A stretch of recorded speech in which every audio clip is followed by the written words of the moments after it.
प्रेमानंद महाराज के खिलाफ किसने रची साजिश, वृंदावन छोड़ने के लिए किसने कर दिया मजबूर। प्रेमानंद महाराज का विरोध करने सड़कों पर उतरी सैकड़ों महिलाएं कौन है, हो गया बड़ा खुलासा। वृंदावन के संत के लिए पूरे देश से मिला समर्थन, प्रेमानंद महाराज ने खुद बताया अब क्या करेंगे।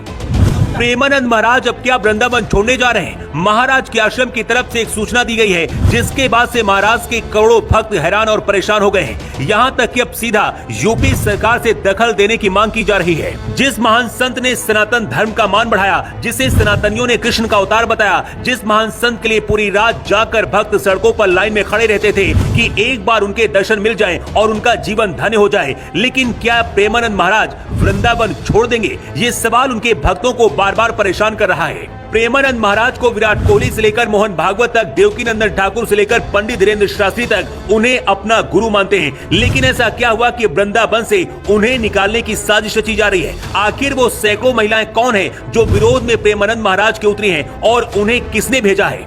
महिलाओं के विरोध के बाद प्रेमानंद महाराज की रात्रि पदयात्रा अनिश्चित काल के लिए बंद कर दी गई है, लेकिन लाखों लोग अभी भी इंतजार में सड़कों पर राह देख रहे हैं। संत प्रेमानंद महाराज राधा नाम का प्रचार प्रसार करते हैं। कहते हैं अगर आप वृंदावन जाते हो तो आपकी यात्रा तभी पूर्ण होती है जब आप प्रेमानंद महाराज के दर्शन करते हैं। रात के करीब 2 बजे छटीकरा रोड स्थित अपने आवास से परिक्रमा मार्ग में बने राधा कैली कुंज आश्रम तक पैदल जाते हैं। इस दौरान उनके भक्त सड़कों पर फूल और रंगों से रंगोली बनाते हैं, लेकिन अब ये यात्रा रोक दी गई है। विरोध कर रही इन महिलाओं का कहना है कि उनको इस आवाज से परेशानी होती है, उनकी नींद खराब होती है। सुबह 4 बजे जिन लोगों को अजान से परेशानी नहीं होती, उन्हें राधा नाम से परेशानी हो रही। क्या आपने कभी ऐसा सुना है कि कोई लाउड स्पीकर से अजान को रोकने के लिए विरोध कर रहा है? लेकिन एक ऐसा संत जो सनातन का नाम बढ़ा रहा है, उसे रात्रि में परिक्रमा नहीं करने दी जा रही है। प्रेमानंद जी महाराज किसी को बुलाते नहीं है, किसी से पैसे नहीं लेते हैं अगर भक्त उनके दर्शन करने के लिए जाते हैं। प्रेमानंद महाराज दुनिया के बाकी संतों से अलग क्यों है, इसे भी आपको जानना चाहिए। प्रेमानंद महाराज के लाखों करोड़ों भक्त हैं। हर दिन उनके दर्शन करने के लिए जन सैलाब उमड़ता है, लेकिन वो किसी से 1 रुपया भी नहीं लेते। प्रेमानंद महाराज के सत्संग में हमेशा 30 से 40 लोगों से ज्यादा लोग नहीं होते हैं, ताकि भीड़ भाड़ ना हो। और सबसे बड़ी बात ये कि वो वृंदावन छोड़कर कहीं बाहर नहीं जाते हैं। प्रेमानंद महाराज जी के आश्रम की तरफ से एक सूचना दी गई है, जिसमें बताया गया है कि पूज्य महाराज जी के स्वास्थ्य और बढ़ती हुई भीड़ को देखते हुए पूज्य महाराज जी जो पद यात्रा करते थे, श्री हित राधा केली कुंज जाते थे, जिससे सब दर्शन पाते थे, वो अनिश्चित काल के लिए अब बंद कर दिया जाता है।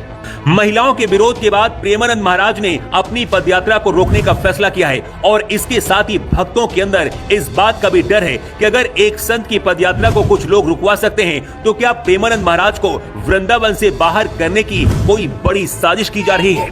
प्रेमानंद महाराज की पिछले 20 साल से दोनों किडनी फेल है, लेकिन वो जिंदा है। इसे भगवान का चमत्कार माना जाता है। सिर्फ भारत ही नहीं बल्कि पूरी दुनिया में भारत के इस संत की चर्चा होती है, लेकिन सनातन विरोधी गैंग अब प्रेमानंद महाराज के पीछे पड़ गई है। हिंदू धर्म के पूजा पंडाल हो, कावड़ यात्रा हो या फिर महाकुंभ का आयोजन हो, सनातन विरोधी साजिशें रच रहे हैं। जिस राधा नाम से लोगों की जिंदगी बन जाती है, आखिर उससे किसी को परेशानी कैसे हो सकती है? प्रेमानंद महाराज जी के लिए अब पूरे देश से समर्थन मिल रहा है। ट्विटर पर पहले नंबर पर ट्रेंड कर रहा है। पूरा देश दुखी है। अभी भी वृंदावन में पहुंचे देश और दुनिया से लाखों लोग इंतजार कर रहे हैं कि प्रेमानंद महाराज के एक बार दर्शन हो जाए। आगे क्या होगा किसी को नहीं पता है, लेकिन अगर आप भी चाहते हैं कि प्रेमानंद महाराज जी की रात्रि पद यात्रा आगे भी चलती रहे, तो आवाज उठाइए और इस खबर को इतना शेयर करिए कि हर